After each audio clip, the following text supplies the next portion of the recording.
আবারও মাঠে নামছে ব্রাজিল। বিশ্বকাপ বাছাইয়ে সেলেসাওদের সামনে শক্ত প্রতিপক্ষ। দর্শক, ব্রাজিল দলে আপনার প্রিয় খেলোয়াড় কে তা আমাদের কমেন্ট করে জানিয়ে দিন। 2026 বিশ্বকাপ বাছাই পর্বে আবারও মাঠে নামছে ব্রাজিল। বিশ্বকাপের মূল পর্ব ইতিমধ্যে নিশ্চিত করে ফেলেছে সেলেসাওরা।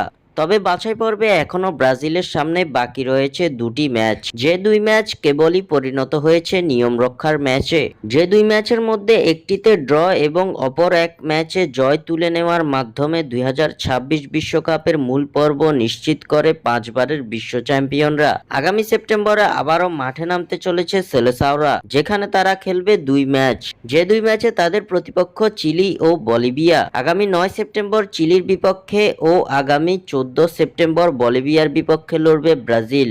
এই ম্যাচের জয় কিংবা হার প্রভাব ফেলবে না 2026 বিশ্বকাপে খেলার উপর। তবে কনমেবল অঞ্চলের পয়েন্ট টেবিল ও ফিফা র্যাঙ্কিংয়ে গুরুত্বপূর্ণ ভূমিকা রাখবে অবশিষ্ট থাকা বাছাই পর্বের এই দুই ম্যাচ। চিলি ও বলিভিয়ার বিপক্ষের এই দুই ম্যাচে জয় তুলে নিতে পারলে ব্রাজিলের সামনে সুযোগ থাকছে ফিফা র্যাঙ্কিংয়ে উন্নতি করার পাশাপাশি কনমেবল অঞ্চলের বিশ্বকাপ বাছাই পর্বের পয়েন্ট টেবিলের দ্বিতীয় স্থানে অবস্থান করে বিশ্বকাপে খেলতে যাওয়া। তাই বলা চলে বাকি থাকা দুই ম্যাচ গুরুত্বপূর্ণ ব্রাজিলের জন্য। স্বাক্ষর থেকে সাদবিন ইসলাম।